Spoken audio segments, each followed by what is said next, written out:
Hey guys, welcome back to another video of tabs. So, in the last two videos, I reviewed the tribal faction, and the farmer faction. Both of which are, they're whatever. Now we're on to the medieval faction, and I think this is where you really step it up. The medieval faction is actually like one of my favorite factions. It's so cool. And there are actually quite a few really unique units. So, without further ado, let's just start our first unit, the Bard. Now, the Bard is an extremely unique unit, and it's the only unit in the game that does this.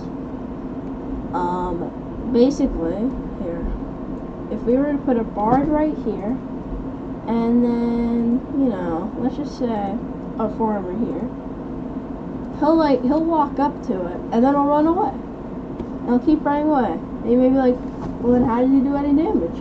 That's his whole thing, he doesn't. But he's not a meat shield. So, enemies will keep chasing him, and what he's gonna do, he's gonna walk off of the map. Okay, that was a really bad example. This guy sucks. And this guy's the best unit in the game, is what I have to say. He'll walk off of the... Oh, I still have halfling back full enabled. Let's get a farmer then. He'll walk off the map, and then the other unit that's against him will chase him. Okay, he's so bad, but you get it. The other unit will chase him, and he'll fall down with them, and they'll both die. So if you have like a really big unit, like a mammoth, and you don't really want to deal with that, you can just get a Bard. The Bard, you'll probably need a few Bards, to be fair. And it's not really good, that's his whole thing. And he'll just kind of walk away, and then he'll die because he sucks. Okay.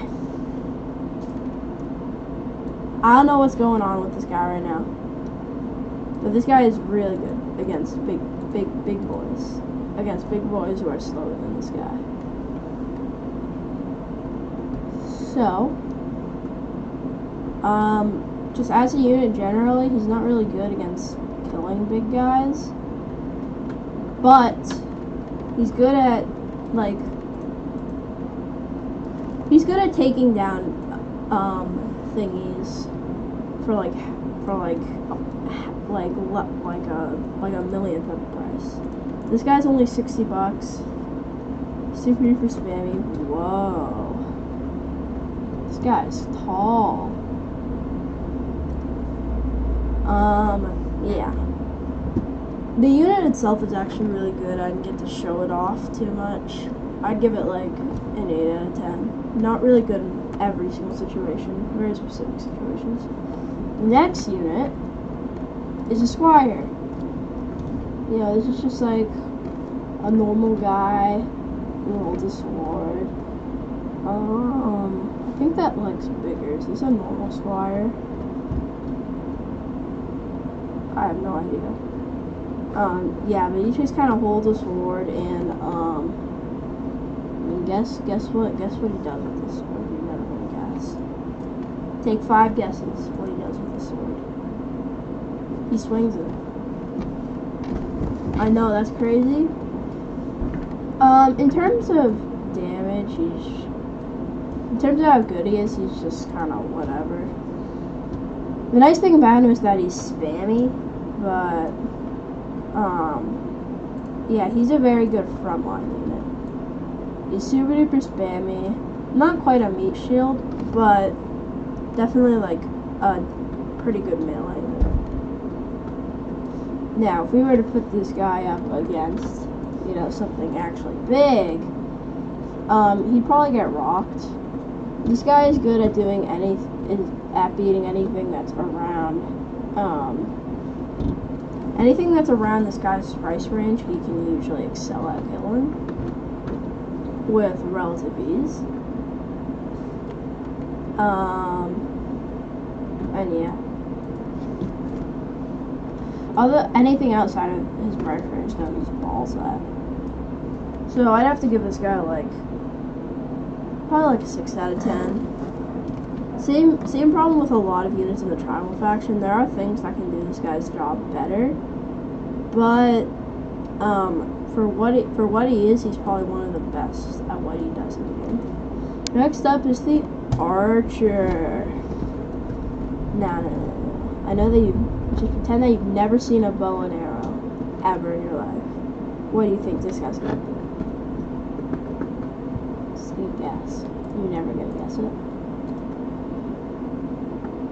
He shoots the bow and arrow. Yeah. So this guy's just a ranger. The nice thing about this guy is that he is super duper spammy and actually can do a lot of damage inside of numbers. So if we were to put this guy up against one of a mammoth, as you can see, quite problematic. He does have a really long reload time, which is kind of bad, but if you just space him out a bit, it's not a problem. As far as weaknesses go for this guy, I mean, if we were to put the guy up against like a scarecrow, it's really just range. This guy, anything that has that can outrange this guy can destroy him. I'd have to give him like probably 6 out of 10. He's a little too expensive for what he does. Next up is the healer, or the priest, or whatever. So this is the first like support unit in the game, and on his own, just like the bard, this guy does literally nothing. Except unlike the bard, he just actually does nothing. Dude, come on, it's not that hard. Good job. So, as you could guess, if we were to put a unit in front of him, he'd shoot these little light beams. And what these light beams do, if you look at this guy's health, they heal him. And he can just do that forever. So if you get like, you know, a few priests, then get a mammoth, and then maybe get a few archers. Now, that archer 1v1 seems a little more fair. Now that, you know, the mammoth can heal as much as it wants. So the priest is a very powerful unit. Very good. You can just... Oh, yeah. Now, if we were to put this guy up against 2 mammoths, good lord. Oh, no, don't kill my priest, don't kill my priest, don't kill my priest, you can't do that, that's mean. Oh crap, they're gonna keep killing my priests. Yeah, this guy would probably win because he can get healed a lot. I mean, he's just not taking any damage.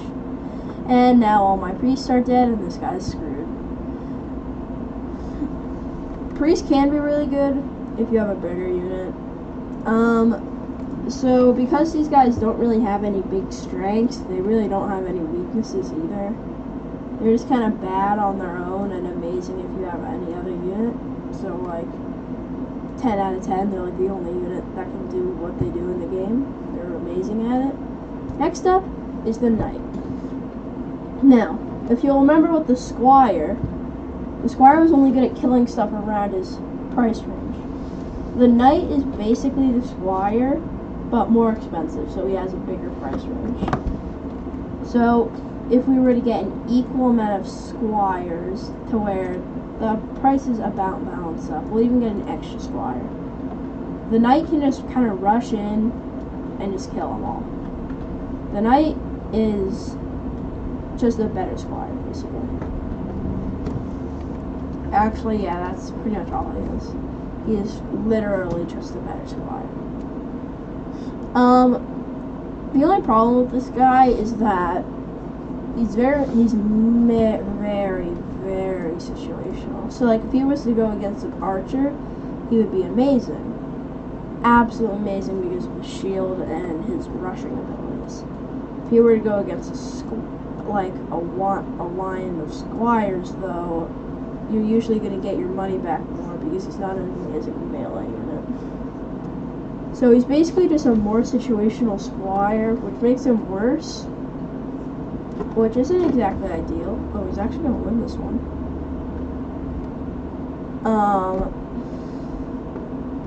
But yeah, pretty much all the time you're going to do better if you just have a line of squires.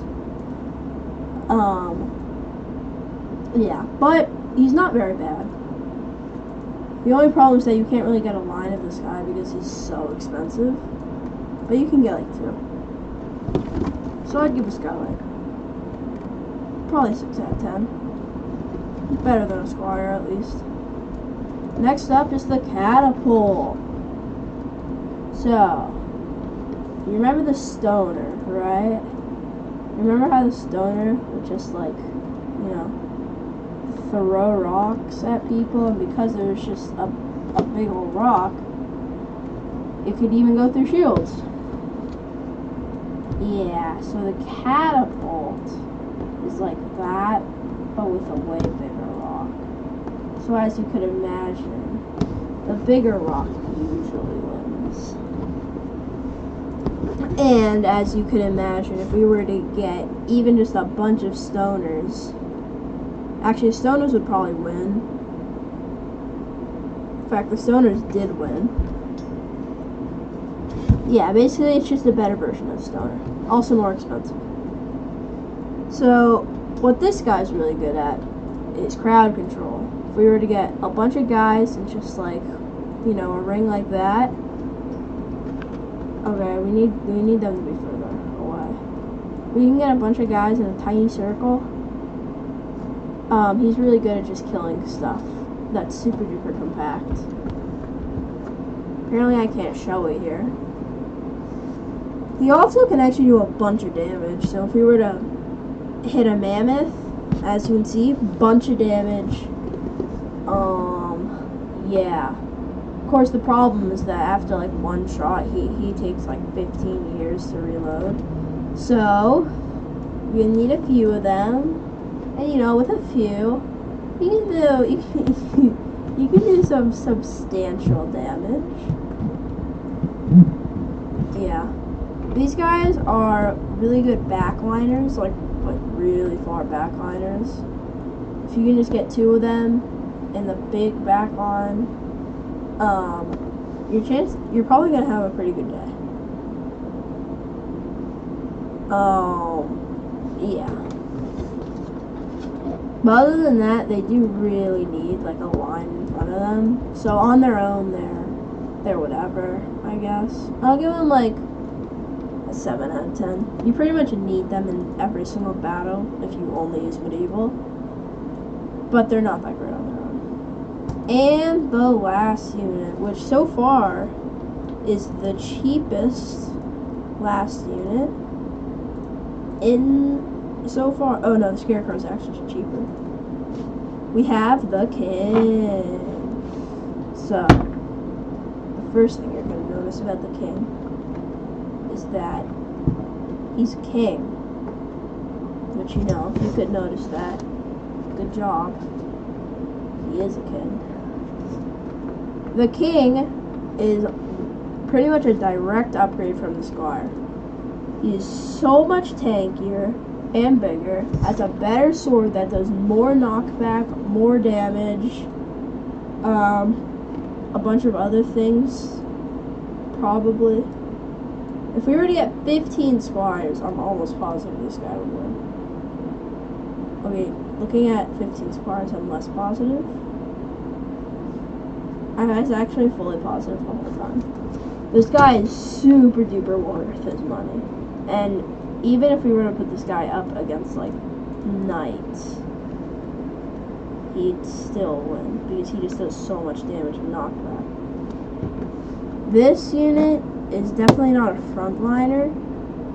He's the one that usually is going to go clash with the big guys. So we probably can't beat a mammoth. Because, I mean, mammoths are kind of big. You know what I mean.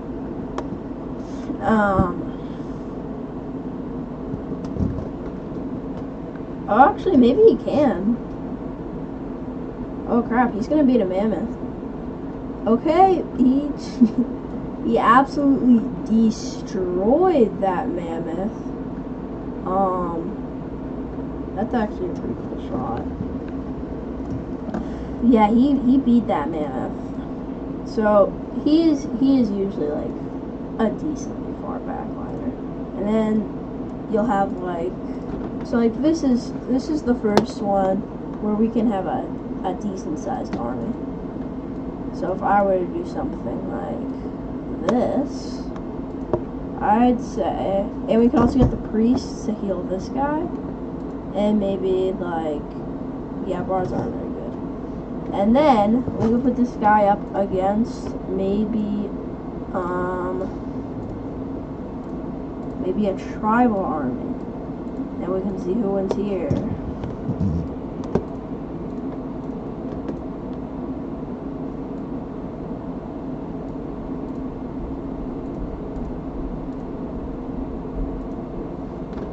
Alright, who wins?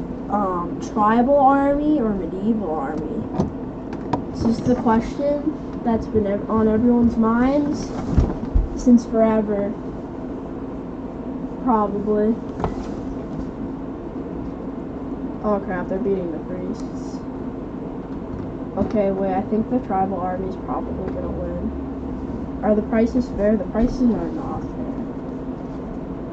Can we just make this like, make it so I look a little better real quick? So that looks like medieval factions. Okay. Yeah, a few more priests that were always there. And now the priests are probably gonna let this guy win because the king's OP and priests are also kind of OP. Or the mammoth will just ignore the king. Or never mind, the king's gonna win on full HP because priests are just built like that. And yep. Wow, this army is so much better and cooler. Yeah. Yeah. As far as I know, this one doesn't have any special debugs. Yeah. It really isn't. I mean, maybe if we make it so that ranged units attack fast, and then we just get an archer and a squire. Peel. Okay, we need something with more HP. Give me a king. Does this count as a debug? Wow, wow, wow. That's so cool and fast. Not really. Here's a little bit faster. Wow. we need more arrows to be rained. Give me a few minutes. Anyways, yeah. That's pretty much, oh my god, they already won. That's pretty much the entire medieval faction. Oh yeah, I also forgot to address the secret. Maybe I should tell you that. So at the end of the last video, I talked about a certain something under here. At least I teased it.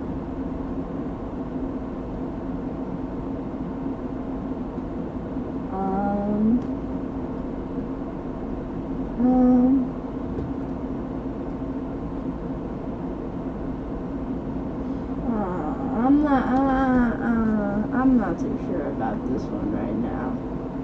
Maybe we should wait a few episodes. Here, I'll just leave you with, I'll leave you with a teaser. Oh my god. Oh my god, guys, it's so cool. Oh my god, it's glowing. Oh my god.